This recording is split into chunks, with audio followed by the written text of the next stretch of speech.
Republicans have just 3 weeks to get President Trump's budget bill to his desk before the 4th of July holiday.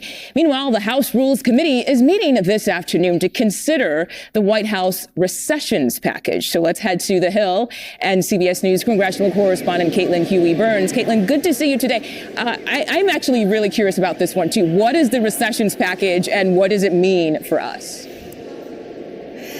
Yeah, this is a really interesting dynamic because we don't have this often on Capitol Hill. But remember, Congress essentially approves the money that the government spends. And what has happened is the White House is saying we want to take away some of the spending that you've approved, about $9 billion worth. This is going to incorporate all those cuts from DOGE, Elon Musk's committee there.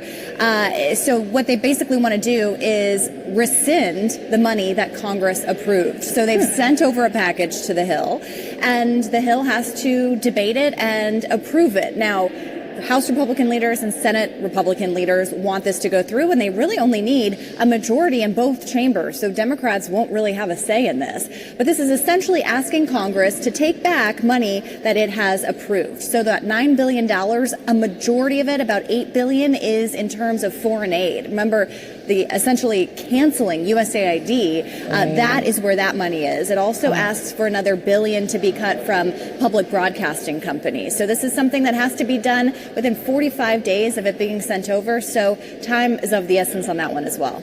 Yeah, that makes a lot of sense, Caitlin. Thanks for actually really explaining that. Makes sense. So where do things stand, by the way, when it comes to the budget bill and meeting Senate Republicans' self-imposed deadline to get it over the finish line by July 4th?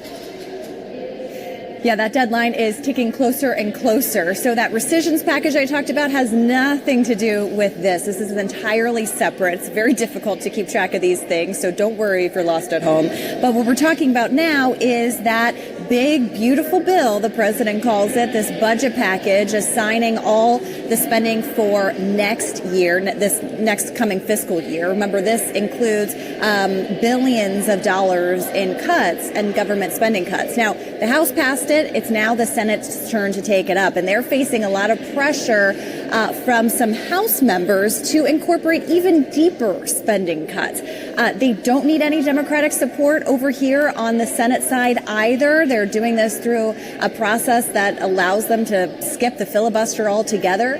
But basically, they are getting pressure from a lot of sides here. They don't quite have the votes yet from Republicans. You have some Republicans deeply concerned that these cuts don't go far enough. Then you have other Republicans concerned that some of these cuts may go too far in terms of Medicaid and other programs. So a lot to work with here to get on the same page. The president wants this on his desk by July 4th, which means it has to pass the Senate and back to the House by then. That's a very lofty goal. Mid-July, late July is something we may be eyeing.